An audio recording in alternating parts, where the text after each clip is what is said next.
அம்முக்குட்டி, நீ காலேஜில் போயிட்டு வரத்துக்குள்ளே என்ன தெரியுமா பண்ணா? அந்த ஆண்டி ஜமுனா ஆண்டி வீட்டில் வரும்போது ஓடிட்டான் வெளியே. ஓடிட்டு ஆமாம் வெளியே ஓடிட்டான். அப்புறம் பார்த்தா அந்த பக்கத்தில் பில்டிங்கில் எகிரி அந்த இன்னொரு பில்டிங் போயிட்டான். கொஞ்ச நேரத்தில் பார்த்தா ஜோர ஏதோ கத்துற சவுண்டு கேட்டுச்சு. உடனே டேடி பூஜை பண்ணியிருந்தாரு. டேடி அப்புறம் பதறடிச்சு ஓடினார் வெளியே. சச்சின் ஒரு பக்கம் எல்லாம் ஓடணும். பார்த்தாக்கா வேற ஏதோ பூனை கத்தின்னு இருந்தது. அப்புறம் பார்த்தா 2 ஹவரில் வந்துருச்சு வீட்டுக்கு.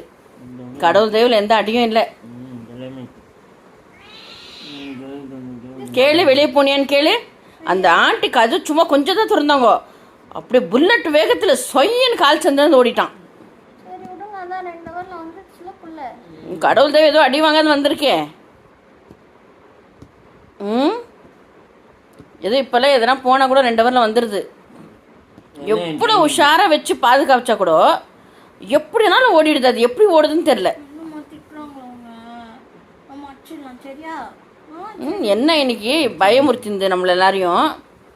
வெளியே ஓடி போய் ஏதோ வேற ஏதோ பூனை கத்துறத பார்த்து இவன் தான் நினச்சி நாங்கெல்லாம் எப்படி பதறி ஓடிந்து. இவனை மாதிரியே இந்த இன்னொரு பூனைச்சா ஏர்டாக்ல நான் என்ன நினைச்சேன், இவன் தான் ஏர்டாக்ல தொழிச்சுட்டு. அப்புறம் மூஞ்சி குட்டியா இருந்துச்சு, அதுல கண்டுபிடிச்சிட்டேன் ஓகே இவன் இல்லைன்ட்டு. அதே மாதிரி செக் பண்ணி இந்த ஏர்டாக்ல அந்த பக்கம் இருந்திருந்தான். உன் புள்ள வந்துட்டான் வீட்டுக்கு 2 ஹவரில் வந்துட்டான்.